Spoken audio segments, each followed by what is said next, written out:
Police, শিক্ষা এবং স্বাস্থ্য সর্বত্র ক্ষেত্রে নিয়োগের ক্ষেত্রে জাল কাস্ট সার্টিফিকেট দিয়ে চাকরি হয়েছে একাধিক, বলা যাবে না কয়েক হাজার। কারণ পুলিশে জাল সার্টিফিকেট দিয়ে চাকরি, অর্থাৎ যে জেনারেল যার টাইটেল মজুমদার সে এসেছে এসসিতে, যার টাইটেল দাস সে হয়েছে এসটি। এরকম কয়েক হাজার কিন্তু নমুনা আছে এবং প্রমাণ আছে।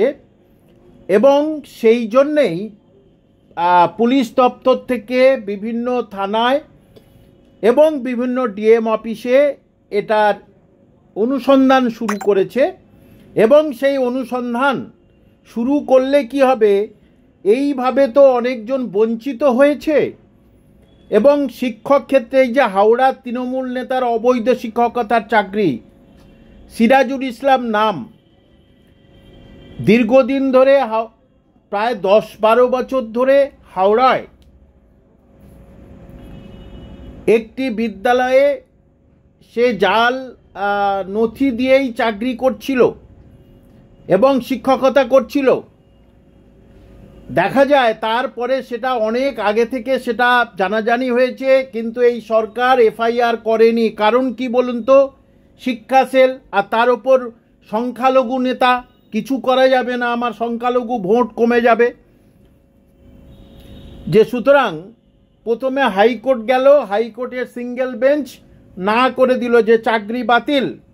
আবার চলে গেল ডিভিশন বেঞ্চে, ডিভিশন বেঞ্চ পত্রপাঠ খারিজ করে দিয়েছে মাত্র 5 মিনিটের মধ্যে চাকরি তার বাতিল করে দিয়েছে। কিন্তু সরকার এখন চুপ কেন? তাকে অ্যারেস্ট করবে না কেন?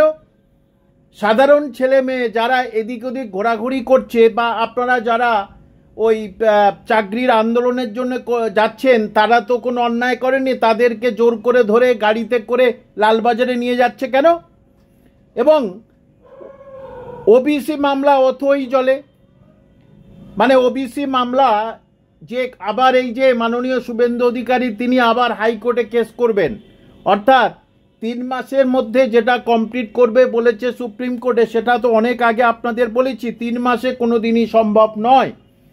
আবার মাননীয় শুভেন্দুবাবু কেস করবেন। দেখুন, কেস করা গণতান্ত্রিক অধিকার, যে কেউ কেস করতে পারে, এটা কোনো সমস্যার কিছু নেই।